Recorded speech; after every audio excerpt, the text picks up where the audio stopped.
नमस्कार, मैं श्यामगिरी। आप देख रहे हैं टीएफडी इंडिया 24। टीएफडी इंडिया 24 में आप सभी दर्शकों का स्वागत है। नीतीश नायडू का खेल शुरू। अब प्रधानमंत्री मोदी नहीं रहेंगे। ट्रंप के पास मोदी के कई राज। इन सभी मुद्दों पर हम लोग बहुत विस्तार से चर्चा करेंगे, क्योंकि आज के वक्त जो हालात है वह मोदी का चेहरा इस देश में प्रधानमंत्री के रूप में है, इसीलिए ऐसा हो रहा है। ईरान और इजराइल के बीच के जंग में जो बिन बुलाए मेहमान की तरह अमेरिका कूदा है और भारत को उसका जरिया बना दिया है। नरेंद्र मोदी डायरेक्टली एक तरह से इस युद्ध में है, क्योंकि नरेंद्र मोदी का बरबोलापन इजराइल में जाकर के यह कह दिया कि हर क्षण हम इजराइल के साथ हैं, हर फैसले में, यानी कि सुख दुख में। आज वह भारी पड़ गया और उसकी कीमत इस देश की जनता को चुकानी पड़ेगी। लेकिन नीतीश नायडू के ऊपर भी प्रेशर बन रहे हैं। जिस तरह से पूरे देश का नाम खराब पूरे विश्व में कर दिया नरेंद्र मोदी ने, कहीं का नहीं छोड़ा। और भारतीय जनता पार्टी की इस सरकार ने, मोदी सरकार ने अमेरिका का गुलाम हमारे देश को बना दिया। नीतीश कुमार को हटा करके भारतीय जनता पार्टी द्वारा बिहार में अपना सीएम बनाने की जो चाहत थी, उसके लिए सक्रिय रही, उस लक्ष्य को पाने के लिए सक्रिय रही।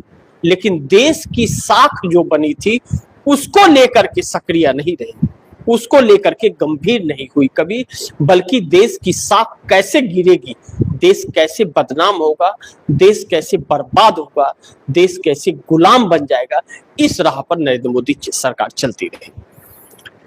क्योंकि 10 साल भारतीय जनता पार्टी की पूर्ण बहुमत की सरकार थी तो कोई बात नहीं थी। लेकिन अब चूंकि अल्पमत की और एनडीए गठबंधन की सरकार है, तो फिर सवाल बाकी के घटक दलों पर भी उठ खड़ा हुआ है। ऐसे में चंद्रबाबू नायडू को लेकर के जो समस्याएं आ रही थी मोदी सरकार को, मोदी सरकार यह जानती थी जिस तरह युद्ध चल रहा है इस वक्त, और चंद्रबाबू नायडू नाराज किया। चंद्रबाबू नायडू को बिल गेट्स का स्वागत करा करके नरेंद्र मोदी ने बहुत संकट में डाल दिया था। और नरेंद्र मोदी ने एक भी वादे अपने अपने घटक दलों के साथ पूरे नहीं किए। ऐसे में इस युद्ध का बदनामी और एप्स्टीन फाइल में फंसी मोदी की सरकार, इससे बचने के लिए उन्हें साथ तो छोड़ना ही था। लेकिन इस जंग ने सब कुछ बर्बाद कर दिया नरेंद्र मोदी का। जो झूठे पाखंड कर रही थी सरकार, वह सारे पोल खोल करके रख दिया ईरान के साथ अमेरिका और इजराइल का यह जंग। जिस अमेरिका और इजराइल के दम पर भारतीय जनता पार्टी कूद रही थी, उस इजराइल और अमेरिका के पसीने छुड़ा करके ईरान ने रख दिया है, पूरे मिडिल ईस्ट को तबाह कर दिया है। और अब आज अमेरिका का एक बयान आया है कि आज की रात कातिलाना रात होगी, यानी कि बहुत बड़े कुछ हमले की तैयारी अमेरिका कर रहा है, या सिर्फ गिदर भभकी दे रहा है। आज रात यह भी पता चल जाएगा। लेकिन ईरान किसी भी कीमत पर झुकने के लिए तैयार नहीं है। ऐसे में नीतीश कुमार की तरफ ध्यान नरेंद्र मोदी ने केंद्रित किया और उन्हें राज्यसभा जाने के लिए दबाव बनाया। कहा जा रहा है यह कि दबाव बनाया, लेकिन अब नीतीश कुमार की तरफ से यह कहा जा रहा है कि नहीं, हमारी इच्छा थी जाने की और हम जा रहे हैं, हम सबका ध्यान रखेंगे। जब जेडीयू के कार्यकर्ताओं ने विरोध शुरू कर दिया और पार्टी दो फाड़ में बंटती नजर आई, तो निशांत कुमार की एंट्री हो गई। लेकिन मांग पार्टी के विधायकों की और कार्यकर्ताओं की यह थी कि भाजपा का सीएम नहीं बनेगा, जबकि भाजपा के सीएम को लेकर भाजपा हर तैयारी कर चुकी थी। अब ऐसे में नीतीश कुमार ने अगर मान ली कि भाजपा का सीएम नहीं होगा, जेडीयू का होगा, तो भाजपा और जेडीयू के अंदर तकरार निश्चित है। इस बात से इनकार नहीं कर सकते। अभी यह सब चल ही रहा था, यह बैठकें हो ही रही थी कि चंद्रबाबू नायडू अचानक एक्टिव हो गए, जो मोदी सरकार के होश उड़ गए।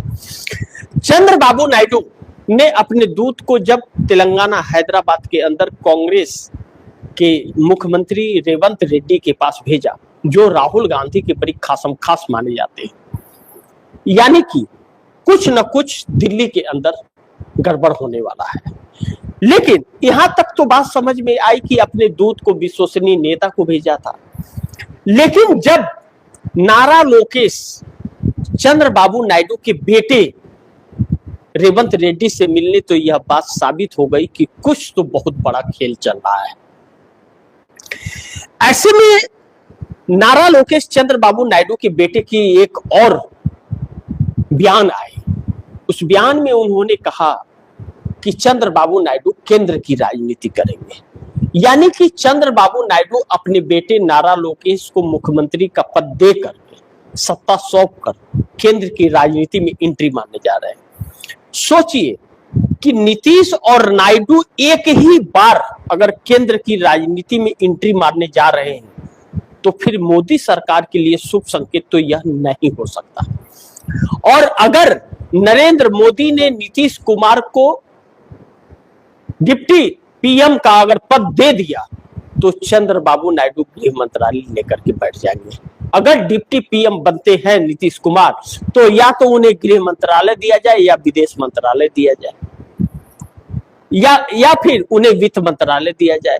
और चंद्रबाबू नायडू अगर केंद्र की राजनीति में आते हैं, तो भी बड़ा पद उन्हें देना पड़ेगा।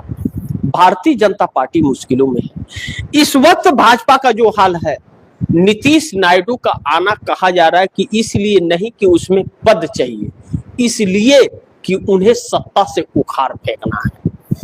अब कहा जा रहा है कि नीतीश नायडू दोनों मिलकर के इंडिया गठबंधन के संपर्क में है।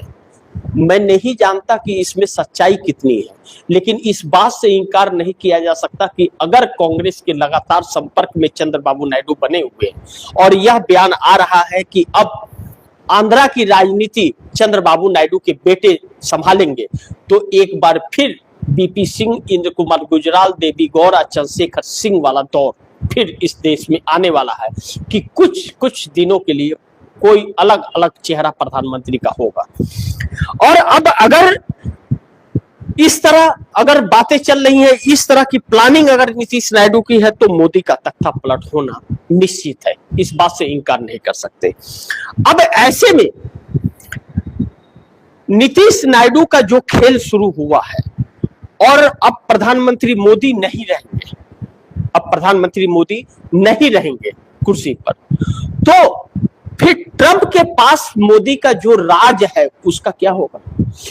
क्योंकि नरेंद्र मोदी प्रधानमंत्री के चेहरे पर जब तक बैठे रहेंगे, तब तक अमेरिका इनको ब्लैकमेल करते रहेगा, और नरेंद्र मोदी के बस का नहीं है अब देश को संभाल पाना, या फिर भारतीय जनता पार्टी के भी बस का नहीं है, क्योंकि इन लोगों के पास एक भी व्यक्ति ऐसा नहीं है जो इस देश के लोकतंत्र और संविधान को सुरक्षित रख सके और आंखों में आंखें डाल करके खुला सामना अमेरिका का कर सके। क्योंकि बिकाऊ माल बिका हुआ है, बड़ी तेजी से बिका हुआ है, और इस वक्त नरेंद्र मोदी का यह हाल है कि न घर के न घाट के, कोई भी आ रहा है ढोल बजा करके चला जा रहा है। अमेरिका बजा दे रहा है, इजराइल बजा दे रहा है, और नरेंद्र मोदी चुपचाप लाचार बनकर के एक कायरता के साथ कायर प्रधानमंत्री की तरह तमाशा देख रहे हैं और इस देश को संकट में डाल दिया। अब ईरान इजराइल के इस युद्ध में सबसे ज्यादा अगर नुकसान किसी को होगा तो वह भारत को होगा आने वाले वक्त में।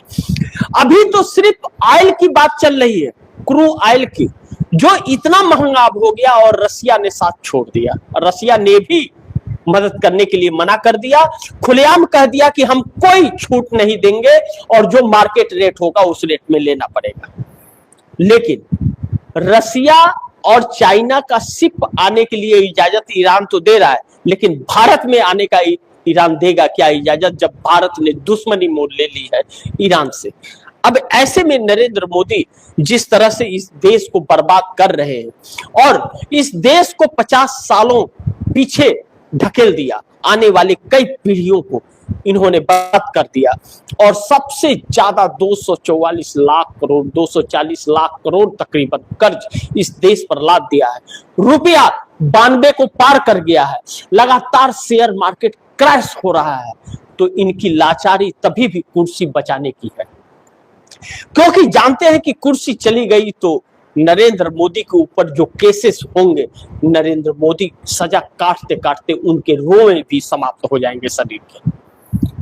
अब ऐसे में नरेंद्र मोदी के सामने बचने का कोई रास्ता मिल तो नहीं रहा है, लेकिन कांग्रेस जिस तरह से पीछे पड़ गई है और कांग्रेस जिस तरह से हमलावर है, नरेंद्र मोदी का नाम एप्स्टीन फाइल में है या नहीं है, वह तस्वीर है या नहीं है, लेकिन नरेंद्र मोदी का नाम एप्स्टीन फाइल के डिटेल में है।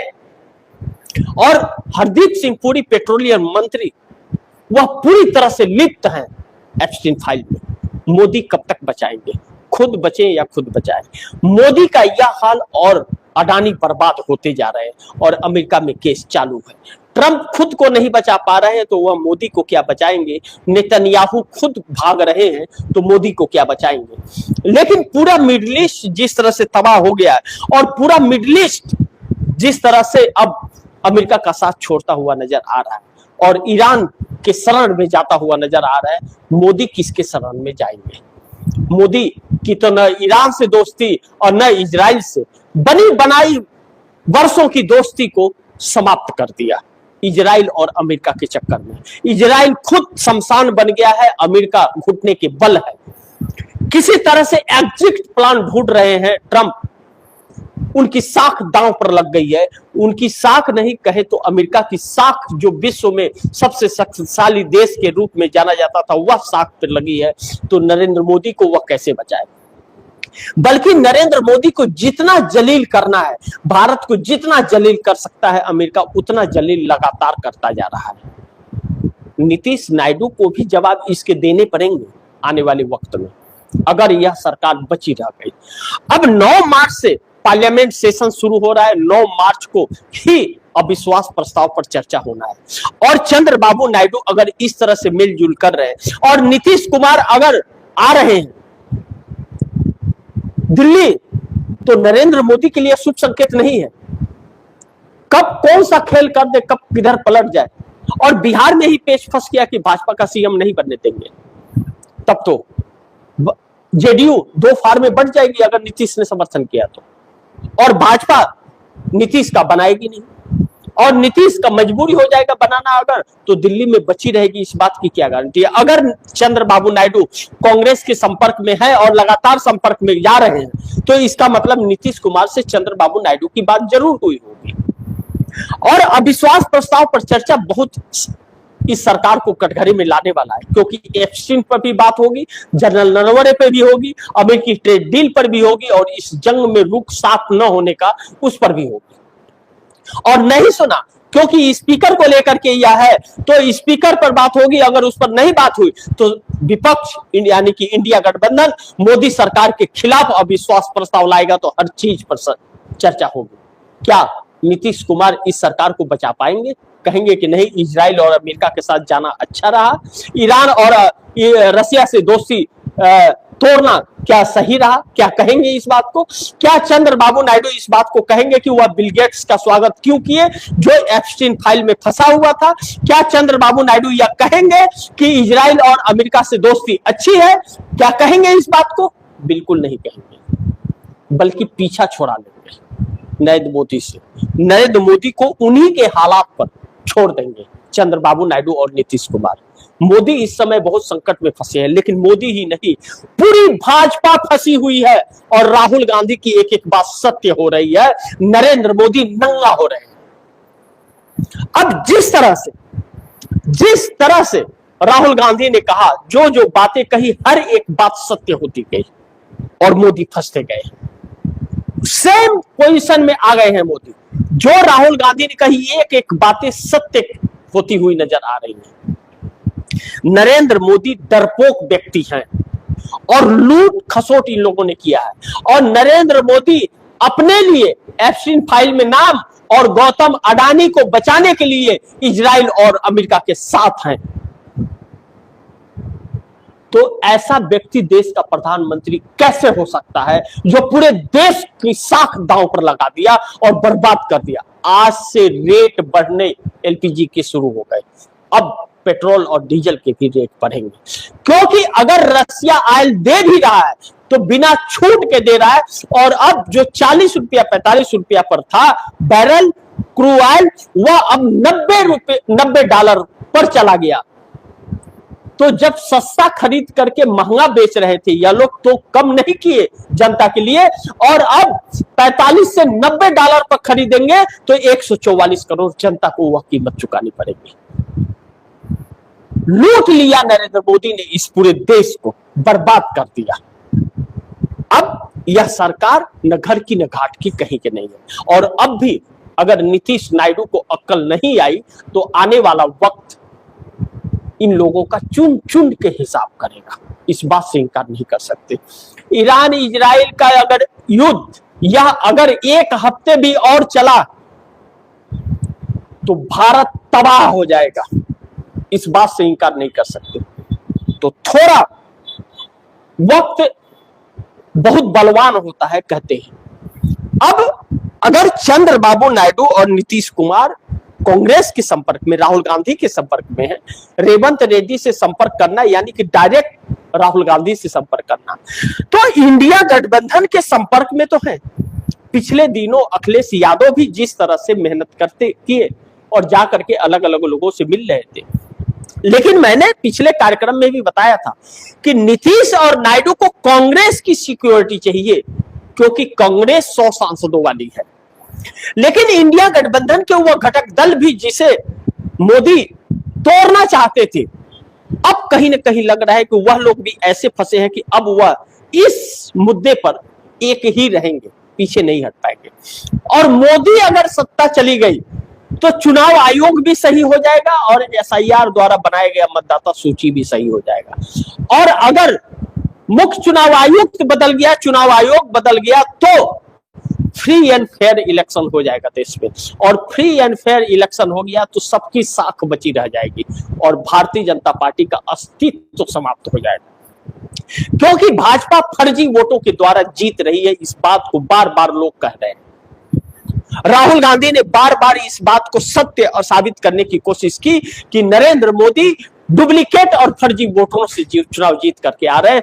वह वोट डकैती की हुई है सरकार है, यह संवैधानिक सरकार नहीं और इससे भागती रही सरकार। आखिर नरेंद्र मोदी को अपना चुना हुआ चुनाव आयुक्त क्यों चाहिए? इस एसआईआर का क्या मतलब जो करोड़ों लोगों के नाम मतदाता सूची से काट दे रहा है? घुसपैठिए अगर देश में है तो गृह मंत्रालय क्या हर कीर्तन कर रहा है? गृह मंत्रालय ने क्यों नहीं जारी किया कौन घुसपैठिया और क्यों नहीं निकाला? लेकिन चुनाव के वक्त अमित शाह घुसपैठियों की बात करते हैं, भारतीय जनता पार्टी घुसपैठियों की बात करती है। इस देश को एक ऐसे संकट में इन लोगों ने डाल दिया है कि जिस देश को बनाने में बरसों लग गए और हमारे पूर्व नेताओं ने जो मेहनतें की और बलिदान दिए, उन सबको इन लोगों ने सत्यानाश कर दिया। 12 साल में नरेंद्र मोदी ने देश को तहस नहस कर दिया। फैसला देश को करना है कि क्या करना है और क्या नहीं करना है। तो इसी के साथ आप दर्शकों से मैं इजाजत चाहूंगा, अगली खबर के साथ फिर हाजिर होऊंगा। लेकिन आप दर्शकों की क्या राय है, क्या सुझाव है, कमेंट बॉक्स में जरूर दीजिएगा। इस खबर को ज्यादा से ज्यादा शेयर कीजिएगा, अपने दोस्तों को भी कहिएगा आगे शेयर करें। और आपने अगर टीएफडी इंडिया न्यूज़ 24 को सब्सक्राइब नहीं किया, सब्सक्राइब कर लीजिए, अपने दोस्तों को भी कहिएगा सब्सक्राइब करें।